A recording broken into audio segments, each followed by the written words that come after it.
അസ്സലാമു അലൈക്കും വറഹ്മത്തുള്ളാഹി വബറകാതുഹു. സുഖമല്ലേ എല്ലാവർക്കും? സുഖമെന്ന് വിചാരിക്കണം. ഏതായാലും ആരെങ്കിലുമൊക്കെ ആയിട്ട് പറയും എനിക്ക് സുഖമാണെന്ന്. സുഖമാവാൻ വേണ്ടിയിട്ട് തന്നെയാണ് പറയുന്നത്. അപ്പോൾ ഏതായാലും 2 വാക്ക് ഉസ്താദ് നമ്മളെ വാൽപ്പാറയിലേക്കുള്ള 13 പേരുടെ ടൂറിനെ പറ്റിയിട്ട് പറയുന്നുണ്ട്. ഒന്ന് കേട്ട് നോക്കാം നമുക്ക്. കേട്ടപ്പോൾ വല്ലാത്ത വിഷമമൊന്നുണ്ട്. സംഭവം നമ്മൾ ആരും ഒന്നും ചിന്തിക്കാതെ നമ്മൾ വർത്തമാനം പറയുന്നതുകൊണ്ടാണ് ഇങ്ങനെ. അപ്പോൾ ചിന്തിക്കുകയാണെങ്കിൽ നമുക്ക് വാക്കുകൾ പറയുമ്പോൾ നമ്മൾ സൂക്ഷിക്കും. അപ്പോൾ ഇതൊന്ന് കേട്ട് നോക്കി. 5:30 മണിക്കും 6 മണിക്കും ഇടയിൽ പെരിന്തൽമണ്ണയിലൂടെ ഒരു വാന് അങ്ങ് ദൂരെയുള്ള വാൽപ്പാറ എൻ്റെ നാട്ടിൽ നിന്നും പോയതാണ്. പെരിന്തൽമണ്ണയിലൂടെ ഒരു വാന് അകത്തേക്ക് പുറപ്പെട്ട ആ ടെമ്പോ ട്രാവലറിൽ ജീവിച്ചിരിക്കുന്ന പല കുടുംബത്തിലെയും അംഗങ്ങളാണ്. ഇന്ന് നേരം വെളുത്തപ്പം അതേ പെരിന്തൽമണ്ണയിലൂടെ വീണ്ടും വാഹനം വന്നു.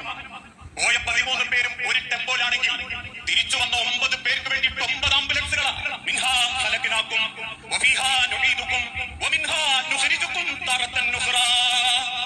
വന്നത് മണ്ണിൽ നിന്നാണെങ്കിൽ അതേ മണ്ണിലേക്ക് തന്നെ നിങ്ങളെ തിരിച്ചു പോകുന്ന ഒരു ദിനം റബ്ബ് നിശ്ചയിച്ചിട്ടുണ്ട്.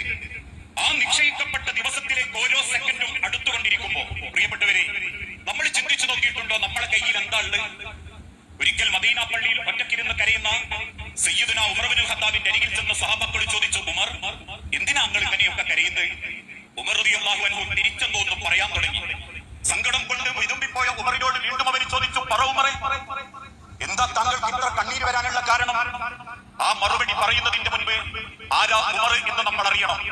ഇസ്ലാമിക ഭരണം ഏറ്റെടുത്ത അന്ന് മുതൽ വേഷം മാറി മക്കയുടെയും മദീനയുടെയും തെരുവോരങ്ങളിൽ പട്ടിണി കിടക്കുന്ന സാധുക്കളുടെ വിശപ്പകറ്റാൻ വേണ്ടി ഗോതമ്പ് ചാക്ക് തോളിലെടുത്ത് പാവപ്പെട്ടവന്റെ കുടിലുകളിൽ കൊണ്ടിട്ടേച്ചു പോന്ന സയ്യിദുന ഉമർ ഇബ്നുൽ ഖത്താബ് റളിയല്ലാഹു അൻഹു യൂഫ്രട്ടീസ് നദിയുടെ തീരത്തൊരൊട്ടക കുഞ്ഞങ്ങാനും വെള്ളം കിട്ടാതെ കരഞ്ഞാൽ ഞാൻ എന്റെ റബ്ബിനോട് എന്ത് ഉത്തരം പറയുമെന്ന് ചോദിച്ച് മദീനത്തെ പള്ളിയുടെ മിമ്പറിൽ നിന്ന് ഹൃദയം പൊട്ടിക്കരഞ്ഞ സയ്യിദുന ഉമർ ഇബ്നുൽ ഖത്താബ് റളിയല്ലാഹു അൻഹു, എന്റെ ഉമറങ്ങാനും ഒരു വഴിയിലേക്ക് വന്നാൽ ആ വഴിയിൽ പിശാച് പോലും വരാൻ പഠിക്കുമെന്ന് ലോകത്തിന്റെ പ്രവാചകനെ കൊണ്ട് പറയിപ്പിച്ചിട്ട് സയ്യിദുന ഉമർ ഇബ്നുൽ ഖത്താബ്, എനിക്ക് ശേഷം അല്ലാഹു ഒരു പ്രവാചകനെ തെരഞ്ഞെടുക്കുമായിരുന്നെങ്കിൽ ഉമറിന്റെ പേരെ ഞാൻ നിശ്ചയിക്കൂ എന്ന് ലോകത്തിന്റെ റസൂലുള്ളാഹിയെ കൊണ്ട് പറയിപ്പിച്ച സയ്യിദുന ഉമർ ഇബ്നുൽ ഖത്താബ് റളിയല്ലാഹു അൻഹു, ജാതീയതയും വർഗീയതയും തൊട്ടുകൂടായ്മയും തീണ്ടിക്കൂടായ്മയും മേൽജാതിയും കീഴ്ജാതിയും തിങ്ങി നിറക്കുന്ന ഇന്ത്യ മഹാരാജ്യത്തെ മനുഷ്യനെ ഏകോപിപ്പിച്ച് ഭരിക്കാൻ ഒരു ഭരണം വേണമെങ്കിൽ അത് ഉമറിന്റെ ഭരണമാണ് ഞാൻ ആഗ്രഹിക്കുന്നതെന്ന് ഇന്ത്യയുടെ രാഷ്ട്രപിതാവ് മഹാത്മാഗാന്ധിജിയെ കൊണ്ട് പോലും പറയിപ്പിച്ച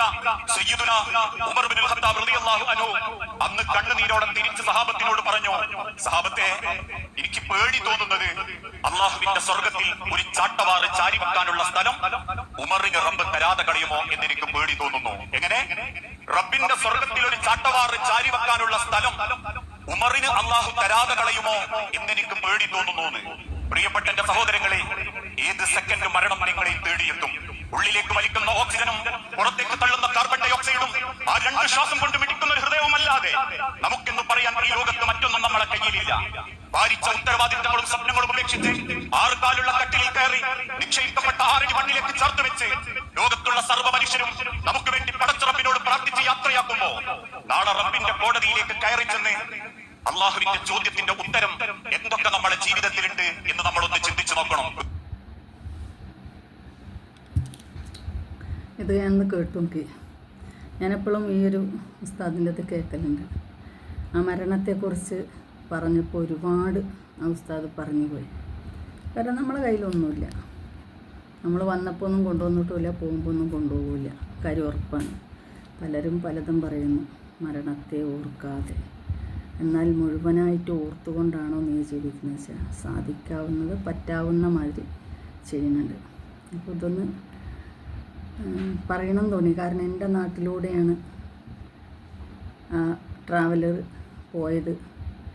ഈ 9 ആംബുലൻസ് വന്നതും എൻ്റെ നാട്ടിലൂടെയാണ്. അപ്പോൾ അതിനെപ്പറ്റി ഉസ്താദ് പറഞ്ഞപ്പോൾ അതൊന്ന് എൻ്റെ വീഡിയോസിലിടണം എന്ന് തോന്നിയതുകൊണ്ട് ഞാൻ ഇട്ടതാണ്. അസ്സലാമു അലൈക്കും വറഹ്മത്തുള്ളാഹി വബറകാതുഹു.